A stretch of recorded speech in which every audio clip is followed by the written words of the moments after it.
Mount Fuji is one of Japan's 3 holy mountains and is the highest peak in Japan. Surrounded by beautiful foliage, temples and shrines, and tall torii gates, it attracts people from around the world. And although when traveling I try to stay away from crowded touristy areas, I couldn't miss this. I had heard and seen rumors of how beautiful the scenery is, especially during the fall season. Fall is when the leaves begin to change colors and you'll get vibrant oranges and reds, which makes for a gorgeous contrast within your photos. I was determined to get at least one print-worthy shot of Mount Fuji, layered in the autumn colors, bathed in the light of golden hour, to hang on my walls and put in my shop. And this day was my chance. It was the only full sunny day of the week and I saved it just for Mount Fuji. So this marks the beginning of a travel photography series where I bring you guys along, share with you my experiences, and of course, the photos. I'll be narrating, not vlogging, as you can tell, since during the moment, I prefer to focus on just photography itself. Furthermore, we'll be going out of order. Mount Fuji wasn't my first stop in Japan, but it'll be ours. So buckle up, this is going to be a long one, we're going to see many places and we're going to take many photos.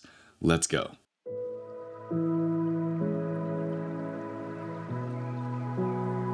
Chureito Pagoda.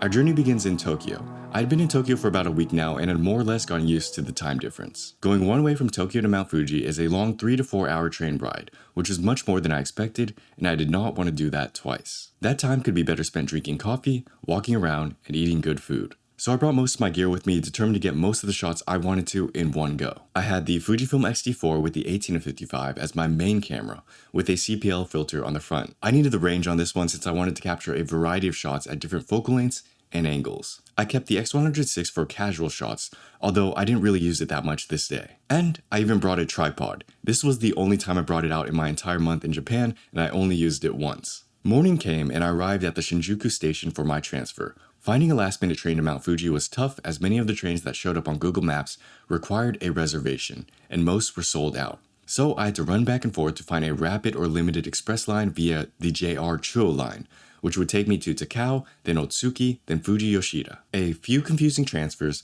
fare adjustments for not getting off when I was supposed to, and 3+ hours later, I made it there in one piece. I exited the train in a small city called Fuji Yoshida. Located just north of Mount Fuji, it hosts many different viewpoints and attractions, including the amusement park Fuji Q Highland. We weren't going there though. Our first destination was the iconic Chureito Pagoda. It's a pretty famous photo spot, so you may have already seen images of it online.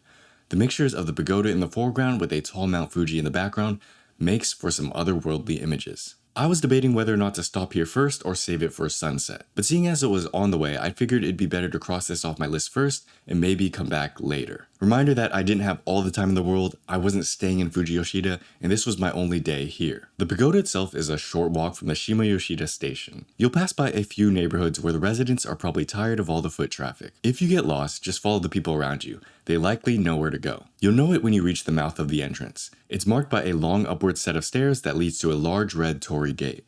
And it's filled with tons of tourists coming in and out, so you can't miss it. The way up is about a 20-minute climb. You've got 2 options, stairs or a long winding road. The road itself isn't as steep, but it takes much longer to get to the top. Luckily, there are stops along the way where you can catch your breath and take photos. It was about this midway mark where I could tell most people were huffing and puffing. Thankfully, my cardio wasn't bad, so I was able to keep going. The paths here are also well covered with trees and shade, so you won't feel much of the sun unless you're here during summertime. A few more flights of stairs and you'll soon reach the top.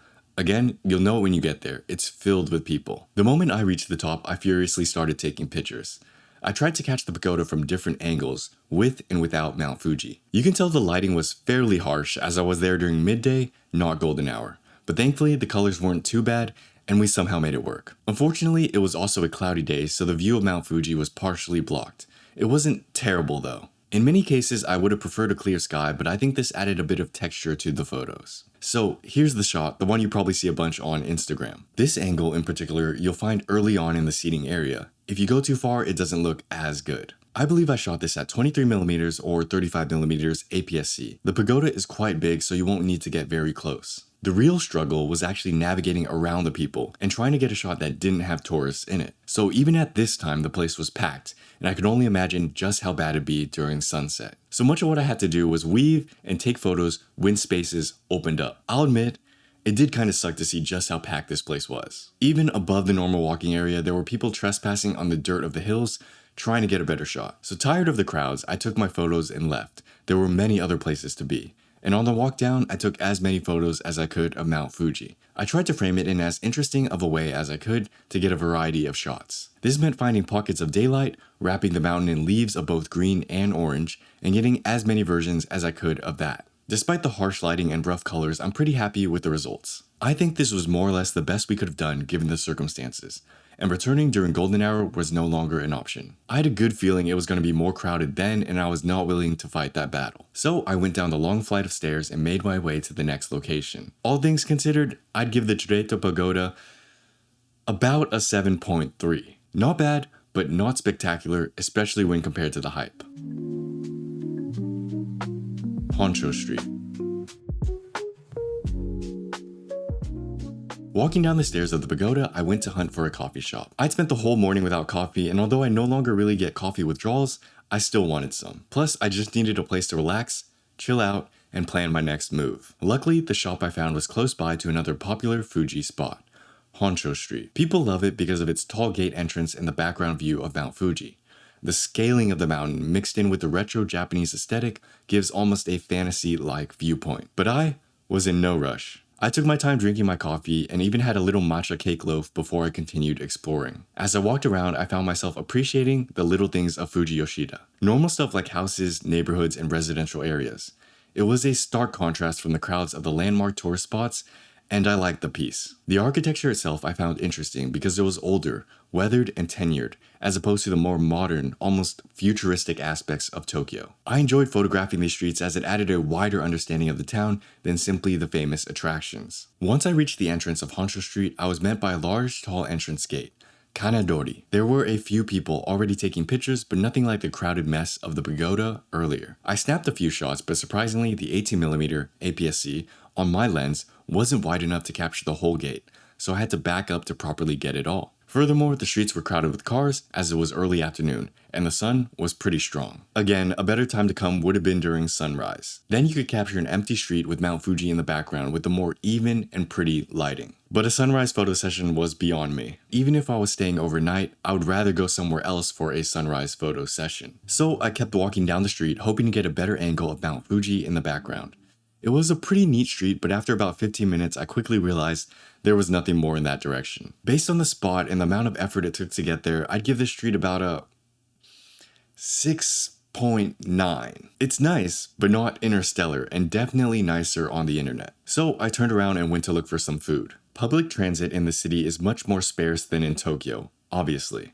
There aren't many buses or trains running around, and the few you'll see are for the major attractions. So walking again, it was. Long walks, bright sun, and getting lost seemed to be the theme of the day. This did turn out to be a blessing in disguise, however. In my random twists and turns, I soon found myself on a rooftop, staring at a beautiful view of the city backed by Mount Fuji. I quickly pulled out my tripod and set it up to take a few photos, some of me, some of the mountain. This ended up being the only time I used a tripod in my entire month in Japan. It's a useful accessory, sure, but I find myself too lazy to bring it around most of the times. The spot I found myself in was a hidden gem, as pretty much no one was around. I could tell few people even knew of this place as I'd never seen it before on social media. I won't reveal the location to prevent it from being overrun, but you guys could probably figure it out if you really wanted to. Because it was so hidden, empty, and the view was pretty good, I'd have to give this spot about a 7.5. That's pretty good, by the way. By this time, I was starving and settled down to eat some tonkatsu. It wasn't as good as some of the places I'd been to in Tokyo, but it would have to do. It was a late lunch and I was way too hungry to be picky. Plus, this would give me the energy I needed for the next leg of the trip, because I was already tired and the day was just getting started. The Lawsons. If you've browsed anywhere on Instagram, you've probably seen and heard of the Lawsons. Lawson is a konbini, or convenience store chain, you'll find littered across Japan, along with 7-Eleven and Family Mart. And someone, someday, decided it was a good idea to take a picture in front of one, and now the internet can't get enough. So you've probably seen some form of the Mount Fuji Lawsons in your feed, typically during sunrise or sunset with the mountain in the background. They've even gotten so popular that they closed down temporarily due to all the foot traffic. I say Lawsons because there's actually two, one near the Kawaguchiko station and another one further down. And luckily, during my trip, they were open. To get to the first Lawson requires a train ride from the center of the city. This is the same train that takes you to Fuji Q Highland, so you can go there first and visit the Lawsons after if you want. I skipped out on Fuji Q because I was alone and amusement parks tend to be more fun with other people. The trains that take you there are often painted in different characters and designs, which is a neat touch. Make sure you catch the train as soon as it comes. Don't wait for the next one because it's not like Tokyo. The train cycles are fairly long, there aren't as many trains, and if you miss the train, you'll be waiting for about 30 plus minutes, which is what happened to me. Once you reach Kawaguchiko station, take a left outside the station and you'll find it quite easily. You'll also notice a bunch of buses here that will take you up and around the lake. We'll be going there later.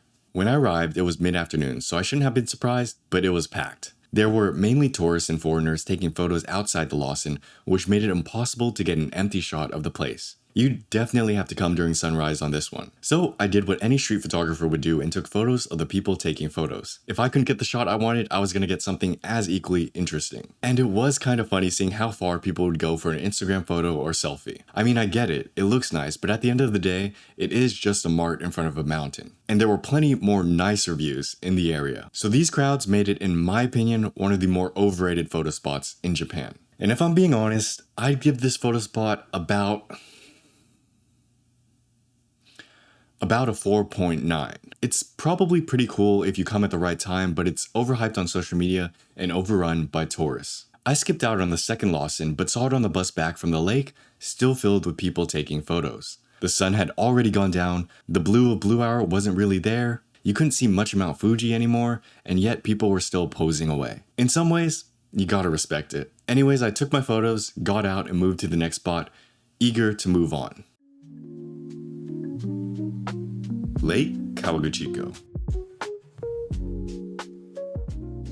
For golden hour, I decided on a nearby lake, Lake Kawaguchiko. Lake Kawaguchiko is a pretty decent sized lake just north of Fuji Yoshida and has plenty of photo-worthy spots. It was furthest on the map, so it made sense to go to the other spots first and this one last. Sunset was around 5 to 6 p.m. and we were making good time. And although I probably should have taken the bus, I made my way to Lake Kawaguchiko by foot. I'd already been walking a lot throughout the week, so I was getting kind of used to it anyways. Plus, this gave me a good chance to take photos of the streets and scenery as I went. Again, it's the little views that I like the most, and there are often hidden gems you'll find that you wouldn't see if you just went to the main spots. So I let my feet carry me and my eyes capture what they saw. Much of it was houses, perspectives, and streets. I also took many photos of the Japanese vending machines, jihanki as it's called. In my time here, I'd grown a small obsession with all the jihanki littered around the country. They were always placed in the most random of places, and there's something different and appealing about each one. So once I get through these edits, I might make a zine or a photo book of all the jihanki I've encountered.